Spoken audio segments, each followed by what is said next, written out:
পুরোটাই special. Special হওয়ার কারণ অনেকটাই, কারণ হচ্ছে দাদার এবং ফারহিন দুজনের জন্য স্পেশাল। যেরকম নতুন বাংলাদেশের প্রথম সিনেমা, এই টিমটা আমার জন্য খুবই দারুণ একটা কাজ করছে। কারণ আমাকে যেভাবে ওরা ইন্সপায়ার করছে, আমাকে রেডি করার থেকে শুরু করে শুটিংটা শেষ করা পর্যন্ত যে প্রসেসের মধ্যে আমাকে দাদা রাখছে, ওটা আমার জন্য একটা ব্রিলিয়ান্ট জার্নি হয়ে থাকবে। না, ফারহিন নিঃসন্দেহে ও একজন ভালো অভিনেত্রী, দারুণ।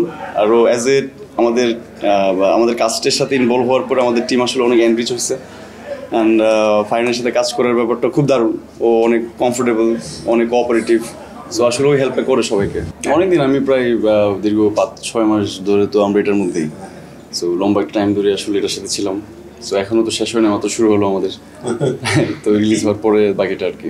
ওটা তো আমার জব না, দিস ইজ মাই জব। তো আমার জবটা আমি আসলে আলটিমেটলি কতটা বেটার আউটপুট আসবে বা কতটা ভালো চেষ্টা করতে পারবো, সেটা তো একটা থেকেই যায়।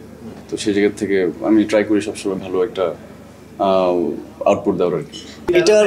এটার ক্রেডিটটা ডেফিনেটলি দাদার। কারণ দাদা আসলে সিনেমাটা শুধু যে বাণিজ্যিক একটা ভাবনা থেকে যে সিনেমাটার সাথে বানাইছেন এরকম না, ওনার কিছু সোশ্যাল মেসেজ আছে খুব প্রপার, যেটা আসলে আমাদের একদমই দেশের ওরিয়েন্টেড, আমাদের দেশের মানুষের প্রবলেম। তো ওই প্রবলেমগুলো দাদা খুব নাইসলি আসলে সিনেমাতে ইনপুট করছে।